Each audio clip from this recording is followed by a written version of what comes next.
सळसळत्या रक्ताचं वादळी ते नाव, जनमानसात बंडू काकांचा प्रभाव।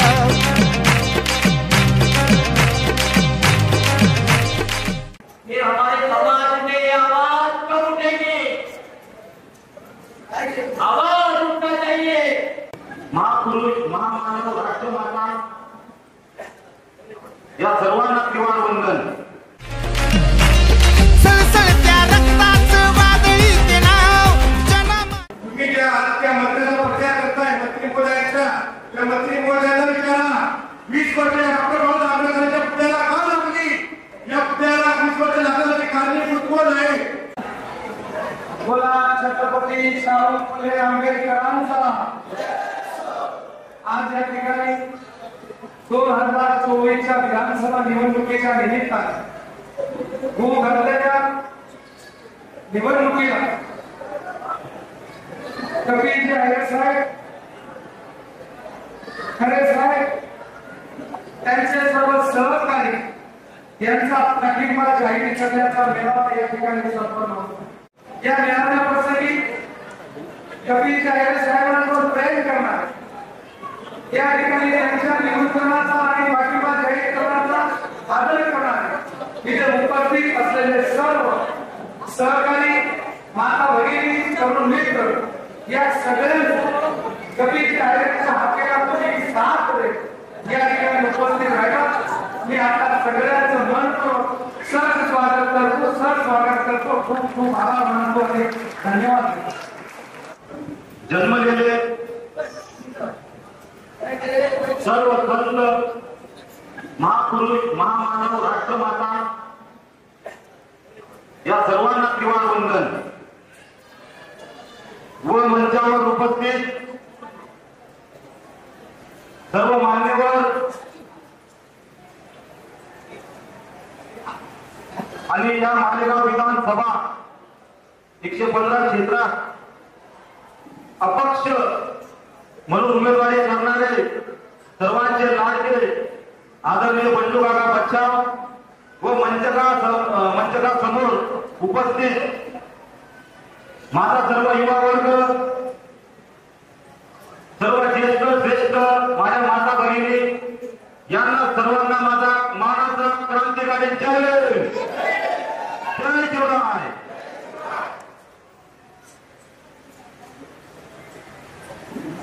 मला भविष्यात तरी वाटलं नव्हतं की कपिल अय्यर समर्थकांचा आता मेळावा घ्यावा लागेल, पण या सामाजिक आणि राजकीय जीवनामध्ये काम करत असताना असं काही घडलं की आज या दिवसाला सामोरे जावं लागत आहे। तुम्हाला सगळ्यांना माहिती आहे,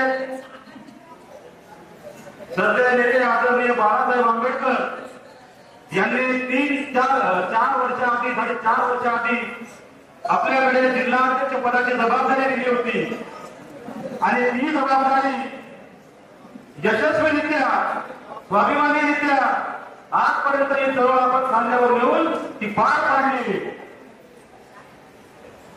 पण असं काय झालं की पक्षश्रेष्ठीने या 2018 पासून सक्रिय वंचित बहुजन आघाडीसाठी जे काम केले याचा कुठल्याही प्रकारे विचार न घेता, कुठल्याही प्रकारे शहरविचार न करता एवढ्या प्रामाणिक कामाची त्यांनी आपल्याला पदमुक्त करून अशी पावती दिली। काय सगळं तुम्हाला पटण्यासारखं आहे का? चळवळ कशी वाढवली होती आपण मालेगाव तालुक्यात? एकदम स्वाभिमानाने चळवळ वाढवलेली होती। असं काय झालं का अचानक त्यांना पदमुक्त करावं लागलं? आज माझा श्रद्धेय नेते बाळासाहेब आंबेडकर याच्यावर कुठल्याही प्रकारे नाराजी नाही, पण पक्षांतर्गत जे काही कार्यपद्धती आहे त्या पूर्ण कार्यपद्धतीला नाराज होऊन आज ते 14 तारखेला मी वंचित बहुजन आघाडी या प्राथमिक सदस्य पदाचा राजीनामा सुद्धा देऊन दिलेला आहे। कारण तुम्ही बघत आहात वंचित बहुजन आघाडीच्या पेजवर सर्व हकालपट्टीचा संदर्भ सुरू आहे, पुन्हा रिकामा खाली होत आहे। याचं संशोधन पक्षशक्ती करत नाहीये। त्यांनी सगळं पक्ष व्यक्तीने आधी सर्व शहानिशा केली पाहिजे होती, संशोधन केलं पाहिजे का लोक पक्ष सोडून जात आहे. पण जर या स्वाभिमानी कार्यकर्त्यांना स्वाभिमानी पदाधिकाऱ्यांना जर अशी वागणूक भेटत असेल तर समोर कुणी असो, बाबासाहेबांची शिकवण आहे, अन्याय करणाऱ्यापेक्षा अन्याय सहन करणारा जास्त जबाबदार आहे. त्याच्यामुळे आपल्या प्रकारचा प्रामाणिक लोकांवर स्वाभिमानी लोकांवर जर अन्याय होत असेल तर तो कदापि आपण सहन करून घेणार नाही. पक्षांतर्गत खूप काही घडामोडी झाल्या, पद मुक्त झालं, बाकी कमिट्या देखील ठेवल्या, त्या कमिट्यांनाही कुठल्या प्रकारे विश्वासात घेतला गेलेला नाही. आज त्या सगळ्या कमिट्यांनी रक्ताचं पाणी करून तळागाळात, ग्रामीण भागात, शहरी भागात वंचित बहुजन आघाडीचं झाड लावलं, शाखा दिल्या, सभासद नोंदणी केली, आंदोलन केले, जिंदाबाद मुर्दाबाद बनण्यासाठी सगळा माझा प्रामाणिक वर्ग सोबत होता, निवेदन दिले, भरपूर काही केलं आणि त्याची पावती भेटली पदमुक्त. हे पण आहे इलेक्शनच्या वेळेस. त्याच्यामुळे मला ही भूमिका घ्यावी लागली आणि काल मी पक्षातून बाहेर पडलो. पक्षातून बाहेर पडताना खूप साहसने पडलो, कारण शेवटी बंड हा अन्याय विरुद्धचा होता. कारण जर स्वाभिमानी लोकांवर, कारण जी टीम तयार केली होती सगळी स्वाभिमानाने, बिचारे रिक्षा चालवतात, छोटं ऑफिस आहे, छोटा मोठा व्यवसाय करतात, शेती करतात, असे स्वाभिमानी लोक सोडून हे सगळं संघटन तयार केलेलं होतं. हे सगळं करत असताना जर असं झालं, पक्षावरून माझं मन उडालं. त्याच्यामुळे आज ही भूमिका घेतलेली आहे. अशी भूमिका घेतल्यानंतर भरपूर लोकांनी गळ लावण्याचा प्रयत्न केला पक्षाला. याने मॅनेज केले घेऊन, याने बसाडे घेऊन, याने समजाडे घेऊन, काय वापर असे सांगा. जर पैसा कमवायचा राहिला असता, प्रॉपर्टी कमवायची राहिली असती तर कोट्यावधीचा मालक कधीच चालू असतो. पण आपल्याला या मालेगाव तालुक्यामध्ये स्वाभिमानी चळवळ लागू ठेवायची आहे. म्हणून कुठल्याही प्रकारे आम्हीच नाही, कुठल्याही प्रकारे कोणाच्या अनुभवाला बळी न पडता आज मी या निर्णयापर्यंत पोहोचलेलो आहे. जेव्हा मी पक्षातून बाहेर पडलो तेव्हा माझ्या पुढे भरपूर विषय होते, भरपूर पर्याय होते. पण सगळ्या पर्यायामध्ये असे काही पर्याय समोर आले. तुम्ही बघत आहात आताच्या निवडणुकीमध्ये उद्धव बाळासाहेब ठाकरे पक्षाकडून आदरणीय अथवा आम्हाला इथे होत आहेत, पण त्यांचे कामगारांनी कार्यप्रणाली जर पाहिली, आजही आजही आम्हाला तापा सोडायला तयार नाही. अरे बाहेरला लोक तेच कळत नाही, गाडी मागून नाही राहिलं.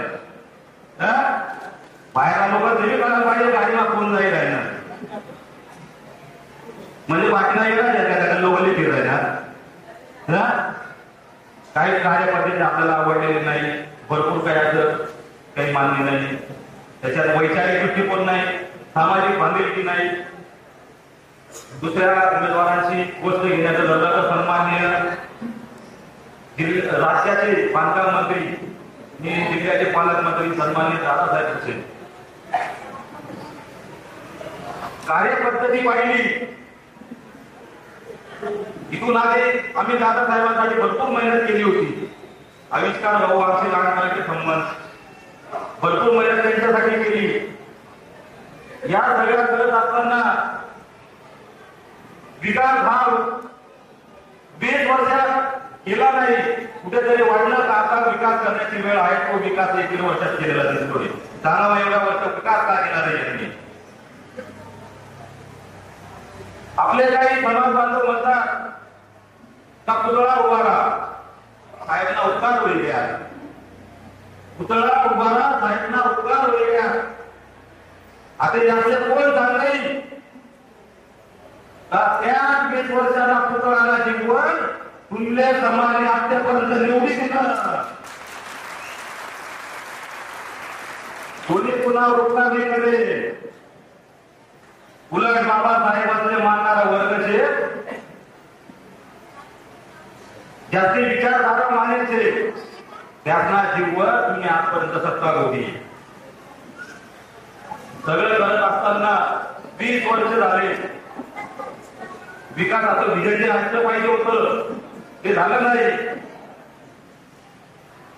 माझे सर्व मित्र जे आहेत, मी वर्तमान शिक्षण संस्थेमध्ये शिक्षण घेतलेलं आहे.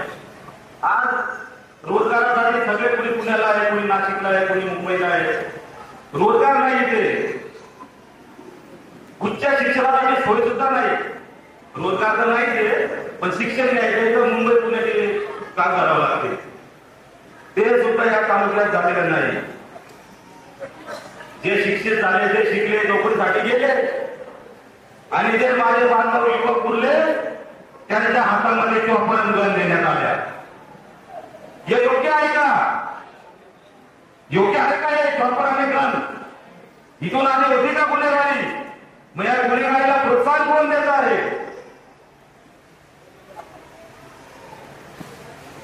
शिकवलं तर नाही आणि जे शिकले त्यांना गुन्हेगारीकडे नेते. मला एक प्रश्न आहे, मालेगाव शहरात चांगले कॉन्ट्रॅक्टर कोण आहे? सांगा बघा, आपल्या ओळखीतले योग कॉन्ट्रॅक्टर कोण आहे तर त्याला कॉन्ट्रॅक्ट भेटते सगळे कामाची? आहे कोणत्या नजरेमध्ये कोणी नाही. त्यांच्या कॉन्ट्रॅक्टरचे ठीक दिसते, त्यांना टेंडर भेटतात. वेळ आली तर दुसऱ्या टेंडर सुद्धा टाकू देत नाही. अशी सगळी पद्धती. आपल्याला समाजासाठी होतं अपेक्षित होतं. आज मालेगाव शहरात आपल्या नेत्यांचा, सगळ्या समाज बांधवांचा, बहुजन बांधवांचा खूप उपयोग झाला. आज खंत व्यक्त करतो की मालेगाव शहरामध्ये सातार समाज मंगल कार्यालय आहे, तुनार समाज मंगल कार्यालय आहे, धोबी समाज मंगल कार्यालय आहे, माळी समाज मंगल कार्यालय आहे. आपल्या समाजाचं आहे का मंगल कार्यालय? यांनी का करून घेतलं नाही? ज्या आपल्या नेत्यांनी आजपर्यंत निवडून आणलं यांनी हा विषय का मांडला नाही? हा सगळा विचार करण्याचा भाग आहे. मालेगाव मध्ये शिक्षित वर्ग, मुलं शिकता पण आहे. मालेगाव मध्ये त्यांना एमपीएससी, युपीएससी या सगळ्या शिक्षणासाठी अभ्यासिका, त्यांना गाईडलाईन सगळं काही सुरू केलं पाहिजे होतं. त्याची थोडक्यात ही तयारी काकांनी केली होती, पण इतरांकडून अपेक्षा होती. शिक्षणाला प्रोत्साहित करणारी कुठलीही गोष्ट आजपर्यंत झालेली नाही. फक्त झालं दारवा पाडल्या, मटण खाऊ घातलं, याच्यावर काहीही झालेलं नाही.